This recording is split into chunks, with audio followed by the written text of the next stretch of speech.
believe it or not, British paratroopers strap this bike to the chest and they jump out of aeroplanes with it. I know it sounds kind of weird. Why would you want to jump out of an aeroplane with a bicycle? Because you're not pedaling anywhere, right? You're just going straight down, right?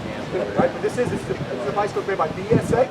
The reason I can tell you why it is made by BSA because it says right here, BSA, right there.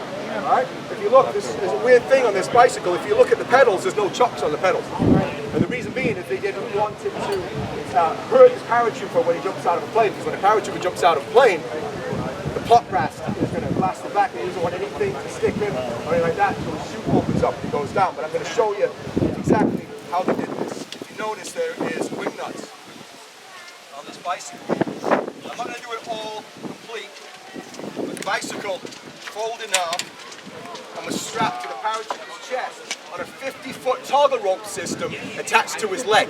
Now the paratrooper would step out of the Dakota airplane and he had a line, a static line. The static line would automatically deploy his chute as soon as he stepped out, right? So his chute opens up, the paratrooper gets a big jerk, he looks up to make sure that his risers are straight and his canopy is fully open. Once that is, he gets his toggle on his chest and he pulls it and the bicycle is then released and falls 50 feet below, dangling off his ankle. Now the bicycle will hit the ground first. 50 feet later he'll hit the ground, so a little bit lighter than the bicycle.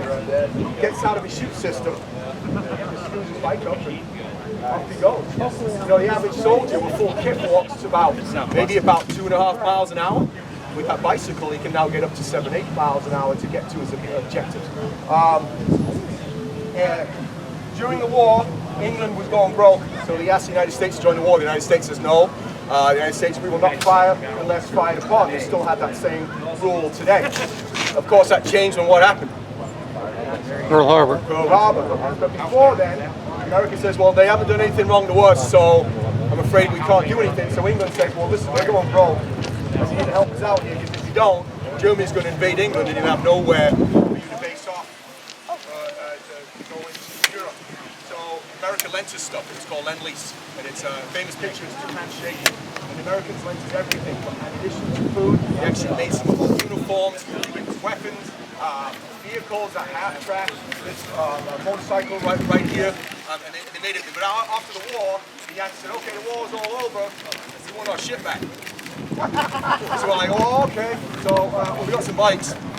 So we give them a bunch of bikes. In 1960, Sears catalog sold this bike for $10.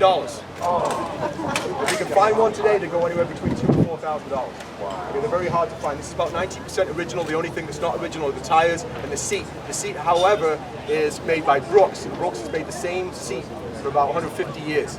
And it's guaranteed to hurt your bum or your money back. But it is the same seat, it's just not the original seat from the 40s. But again, this is a BSA folding paratrooper bicycle. There it is.